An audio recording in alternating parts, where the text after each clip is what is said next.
उद्धव ठाकरे ऑगस्टच्या पहिल्या आठवड्यामध्ये दिल्ली दौऱ्यावर आहेत। उद्धव ठाकरे हे 6 तारखेला इंडिया आघाडीच्या नेत्यांची भेट घेणार आहेत असं समजतंय। आगामी महापालिका निवडणुकीच्या पार्श्वभूमीवर ठाकरेंचा हा दिल्ली दौरा आहे। 6 ऑगस्टला हा त्यांचा दौरा होणार आहे। या प्रकारचं टेरी भारतावर लादून ट्रम्पनी भारतामध्ये हाहाकार माजवलेला आहे, भारताचा आर्थिक कणा मोडण्याचा प्रयत्न केलेला आहे। त्याची जबाबदारी ट्रम्पचे मित्र मोदी घेणार आहेत का? वयाची 75 व्हायची वाट कसली पाहताय? नेतृत्व तुम्ही आता ज्यांना हा देश कळतोय, देशाची अर्थव्यवस्था कळते आहे, त्यांच्याकडे सोपवायला पाहिजे असं आमचं म्हणणं आहे।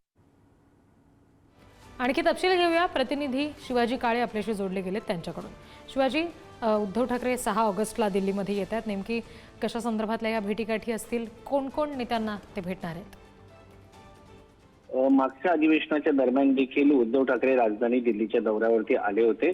त्यानंतर या अधिवेशनादरम्यान देखील इंडिया आघाडीची बैठक 7 ऑगस्टला पार पडत आहे आणि राहुल गांधी यांनी या संदर्भामध्ये पुढाकार घेऊन सर्व इंडिया आघाडीच्या नेत्यांना फोन केलेले आहेत, त्यांच्याशी चर्चा केलेली आहे।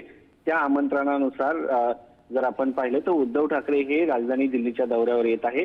6 ऑगस्टला ते राजधानी दिल्लीमध्ये संजय राऊत यांच्या सफदरजंग लेन या निवासस्थानी मुक्कामी येतील। 7 तारखेला त्यांची बैठक होईल। त्यानंतर इंडिया आघाडीतील जे इतर नेते आहेत, अखिलेश यादव, ममता बॅनर्जी, त्यानंतर अरविंद केजरीवाल यांच्यासह बाकीच्या नेत्यांची भेट घेणार आहेत। अरविंद केजरीवाल आणि ममता बॅनर्जी जरीही इंडिया आघाडीमध्ये नसले तरी ते इतर नेत्यांची भेटीगाठी घेणार आहेत आणि देशातील सध्याच्या परिस्थितीवरती चर्चा करणार असल्याची माहिती आहे।